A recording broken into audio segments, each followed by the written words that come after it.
Assalamualaikum warahmatullahi wabarakatuh. Halo anak-anak, bagaimana kabarnya?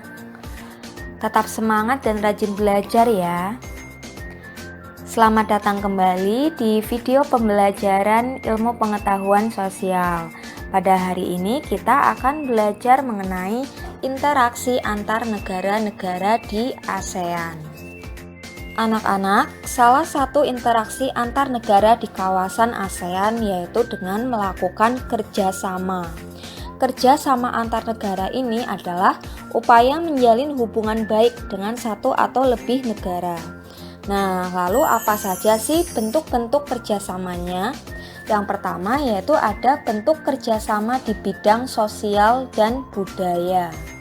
Kerjasama ASEAN di bidang sosial dan budaya itu dikenal dengan nama ASCC atau ASEAN Socio-Cultural Community yang bertujuan untuk memberikan kontribusi dalam mewujudkan komunitas ASEAN yang bertanggung jawab secara sosial dengan misi untuk mendapatkan solidaritas dan persatuan antar negara-negara ASEAN.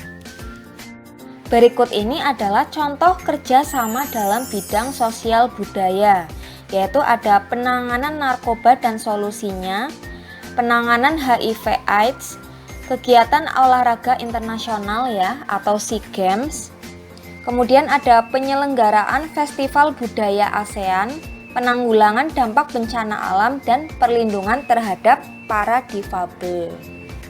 Yang kedua yaitu bentuk kerjasama di bidang politik dan keamanan. Kita sudah tahu ya kalau beberapa negara itu pasti pernah terlibat konflik dengan negara lain. Terutama kita, Indonesia juga pernah konflik dengan negara lain, misalnya negara Malaysia.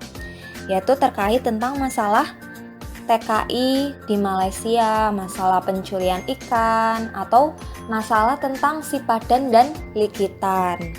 Nah, dari konflik-konflik tersebut, akhirnya ASEAN ini berinisiatif untuk mengadakan kerjasama antar negara yang bertujuan untuk menciptakan perdamaian dan stabilitas kawasan.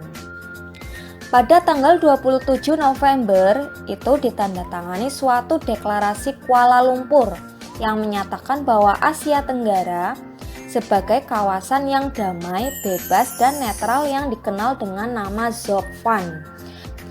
Contoh kerjasama dalam bidang ini yaitu pertama, kerjasama menjaga stabilitas keamanan kawasan Asia Tenggara. 2. Penandatanganan mengenai Asia Tenggara sebagai kawasan yang bebas senjata nuklir.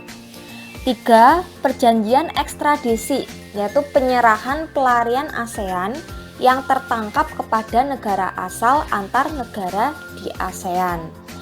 Yang terakhir yaitu contohnya pelepasan tuntutan kepemilikan wilayah Sabah oleh Filipina kepada Malaysia. Yang terakhir yaitu mengenai bentuk kerjasama di bidang ekonomi. Kerjasama ini bertujuan untuk mempercepat pertumbuhan ekonomi di kawasan Asia Tenggara sehingga meningkatkan perekonomian negara. Contoh kerjasamanya yaitu pendirian pabrik pupuk urea di Aceh, Indonesia, dan juga di negara Malaysia. Terus ada proyek vaksin di Singapura, pendirian pabrik tembaga di Filipina, proyek Abu Soda di Thailand. Selanjutnya kita belajar mengenai pengaruh perubahan dan interaksi keruangan terhadap kehidupan di negara-negara ASEAN. Nah, interaksi keruangan antar negara ASEAN itu kan telah berlangsung sejak lama ya. Lah pasti interaksi tersebut mempengaruhi berbagai bidang di negara-negara ASEAN.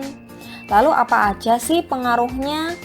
Yang pertama yaitu ada perubahan ruang dan interaksi antar ruang yang diakibatkan oleh faktor alam. Yang pertama yaitu faktor iklim. Hampir di seluruh wilayah Asia Tenggara itu beriklim tropis ya, kecuali negara Myanmar bagian utara, dia beriklim subtropis. Lah pada akhir-akhir ini, kondisi iklim dan kondisi cuaca itu sering mengalami perubahan ya, tidak hanya di Asia Tenggara tetapi juga di dunia. Lah, perubahan ini menyebabkan banyak terjadinya bencana alam, misalnya banjir, badai, kekeringan, dan kebakaran hutan. Selanjutnya yaitu faktor geologi. Geologi itu berkaitan dengan karakteristik tanah dan keadaan batuan di muka bumi.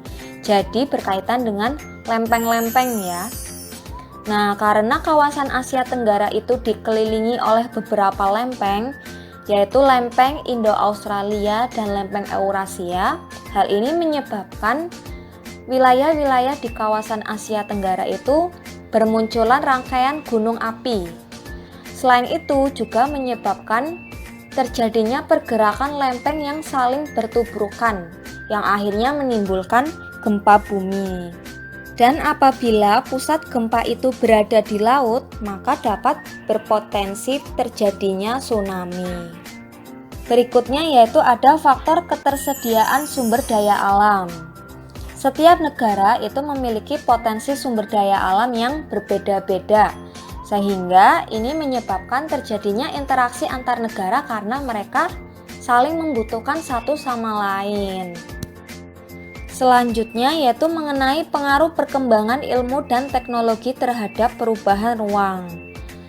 Yang pertama yaitu ada teknologi transportasi. Perkembangan teknologi transportasi ini akan mengubah kondisi keruangan suatu negara. Karena semakin berkembangnya alat transportasi berarti juga semakin bertambahnya prasarana penunjang transportasi. Misalnya, itu berupa jalan raya, terminal, stasiun, pelabuhan, dan bandara. Sehingga hal ini akan terjadi alih fungsi lahan. Dari lahan pertanian itu dijadikan sebagai prasarana seperti pembangunan jalan raya, terminal, stasiun, dan sebagainya. Yang kedua yaitu teknologi komunikasi. Kemajuan teknologi komunikasi ini juga telah mengubah pola komunikasi penduduk. Di satu sisi, kemajuan teknologinya memudahkan interaksi antar penduduk secara cepat, praktis, dan nyaman. Namun, di sisi lain, malah mengurangi interaksi antar penduduk secara langsung. Berikutnya yaitu mengenai pengaruh perubahan ruang terhadap kehidupan ekonomi. Dalam rangka memajukan perekonomian di Asia Tenggara, negara-negara ASEAN sepakat memberlakukan MEA atau Masyarakat Ekonomi ASEAN. Dengan adanya kegiatan ini menyebabkan banyak produksi dari negara asing yang masuk ke dalam negeri dan juga sebaliknya. Sehingga sistem distribusi inilah yang mendorong adanya kegiatan ekspor dan impor antar negara, sehingga meningkatkan interaksi antar negara di ASEAN. Yang terakhir yaitu pengaruh konversi lahan pertanian ke industri dan permukiman terhadap perubahan ruang dan interaksi antar ruang. Jumlah dan laju pertumbuhan penduduk itu terus mengalami peningkatan. Makin banyak jumlah penduduk, berarti makin banyak pula kebutuhan lahan untuk permukiman. Lah, hal ini menyebabkan terjadinya alih fungsi lahan. Dari lahan pertanian itu dialihfungsikan sebagai pemukiman penduduk. Selain itu, negara-negara ASEAN ini juga telah mulai mengembangkan sektor industri. Oleh karena itu, karena sektor industrinya semakin berkembang, jadi dia juga membutuhkan lahan untuk kawasan industri, sehingga juga terjadi alih fungsi lahan. Hal ini mengakibatkan lahan pertanian menjadi semakin sempit. Kapasitas produksi pangan menjadi menurun, angka urbanisasi tinggi, dan banyak buruh tani yang kehilangan pekerjaannya. Baik anak-anak, itu saja materi IPS pada hari ini. Silakan dipelajari lagi ya. Sekian dari Ustazah. Wassalamualaikum warahmatullahi wabarakatuh.